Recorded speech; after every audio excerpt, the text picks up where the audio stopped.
السلام عليكم ورحمة الله وبركاته. أنا هبدأ أستعرض معاكم طقم خشاف ياباني. طبعا الطقم بيتكون من 7 قطع. هنا الست قطع البولات الصغيرة، وهنا قطعة السلطانية الكبيرة أو البولة الكبيرة.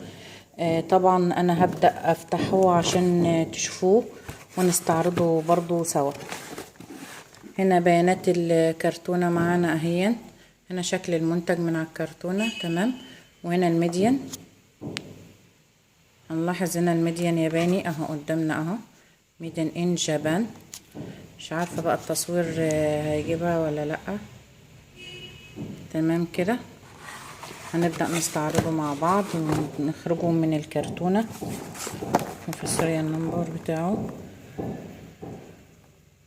هنا مكتوب اهو برضو ياباني.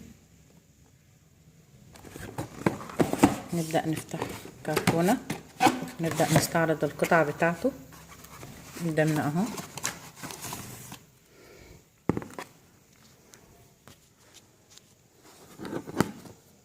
دي البولة معانا اهو، بولات صغيرة للخشاف.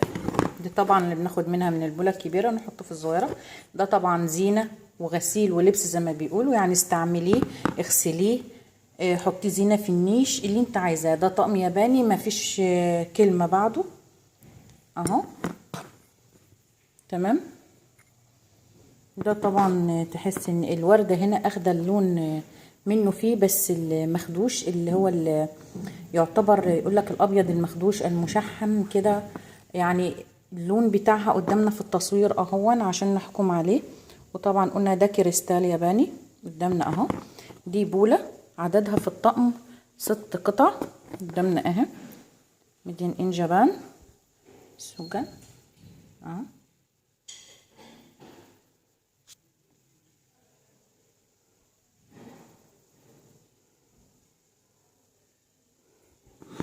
نبدأ نستعرض، نطلع البولة الكبيرة برضو عشان نشوف شكلها. نحط ده هنا كده،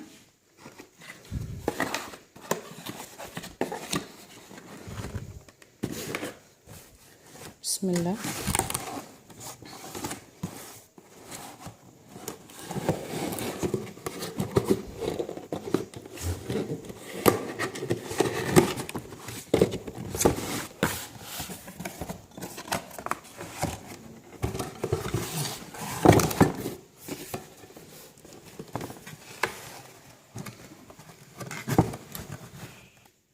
كده انا طلعت السلطانية الكبيرة بتاعت الخشاف او البولة الكبيرة قدامنا اهي. الاستعراض بتاعها برضه هستعرضها لكم في الفيديو عشان تقدروا تحكموا على المنتج بنفسكم. طبعا الشغل الياباني ما يعلاش عليه اصلا. الياباني كمان زاد في السعر جدا الفترة اللي احنا فيها، تمام. ده البولة الكبيرة قدامنا اهو.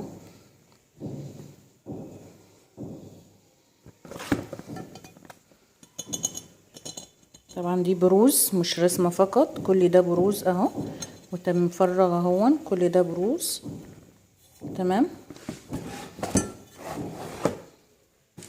واحنا قلنا اهو قدامنا البولة قدامنا اهي.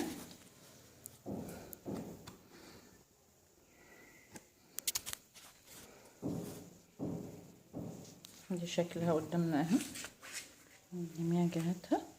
هحاول اجيبها لكم بحيث تقدروا تحكموا على المنتج وتشوفوه وتقيموه بنفسكم. وهنا البولة الصغيرة اهو.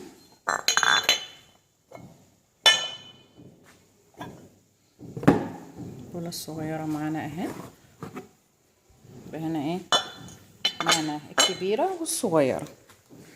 وطبعا ضامن تصوير ام كريم، واتمنى ان يكون التصوير نوعا ما وضح المنتج. والسلام عليكم ورحمة الله وبركاته.